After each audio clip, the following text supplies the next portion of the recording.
નમસ્કાર, આપ જોઈ રહ્યા છો સ્પાર્ક ટુડે ન્યૂઝ। નેત્રંગ સરકારી વિનયન અને વાણિજ્ય કોલેજ ખાતે ભરૂચ મહિલા પોલીસ સ્ટેશન દ્વારા જનજાગૃતિ સેમિનારનું આયોજન કરવામાં આવ્યું। મહિલા જનજાગૃતિ સેમિનાર માટે ભરૂચ મહિલા પોલીસ સ્ટેશનના મહિલા પોલીસ સબ ઇન્સ્પેક્ટર વૈશાલીબેન આહિર દ્વારા સેમિનારના માધ્યમથી ભગીરથ કાર્ય કરી મહિલા જાગૃતિની જ્યોત પ્રગટાવી રહ્યા છે। આ જનજાગૃતિ સેમિનારમાં પોલીસ સબ ઇન્સ્પેક્ટર વૈશાલીબેન આહિર દ્વારા મહિલા વિરુદ્ધ બનતા ગુનાઓ જેવી કે જાતીય સતામણી, દહેજ, સ્ત્રી ભ્રૂણ હત્યા અને જાતિ આધારિત ગર્ભપાત, ઘરેલુ હિંસા, દેહ વ્યાપાર, બળાત્કાર, મહિલાઓની સુરક્ષા માટે કાર્યરત મહિલા police station base support centre, 181 અભિયમ, સખી વન સ્ટોપ સેન્ટર, મહિલા હેલ્પ ડેસ્ક, મહિલા support centre, C team, good touch bed touch જેવા વિવિધ મુદ્દે વિસ્તૃત સમજણ આપવામાં આવી હતી।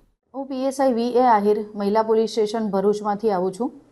આજરોજ નેત્રંગના સરકારી વિનયન કોલેજ ખાતે લગભગ 250 જેટલી બહેનો માટે થઈ અને મહિલા લગત કાયદાઓ, C team, 181 અભિયમ, cyber crime awareness અને ટ્રાફિક અવેરનેસના સેમિનારનું આયોજન કરેલું છે, જેમાં એ લોકોને એમના વિશેની જાણકારી આપવામાં આવશે કે હાલ રોજબરોજ મહિલા લગત જે બનતા ગુનાઓ છે, સાયબર ફ્રોડ છે, ટ્રાફિક અવેરનેસની ખાસ જરૂરિયાત છે અને સરકારની નવી નવી યોજનાઓ જેમ કે સખી વન સ્ટોપ સેન્ટર, 181 અભયમ અને તાજેતરમાં જ 112ની જે સેવા આપવામાં આવી છે તો શું કાર્યરત કરે છે, શું કામગીરી છે, એ માટેનો આજનો સેમિનાર છે અને એમાં અમે લોકો માર્ગદર્શન આપવા માટે આવ્યા છીએ।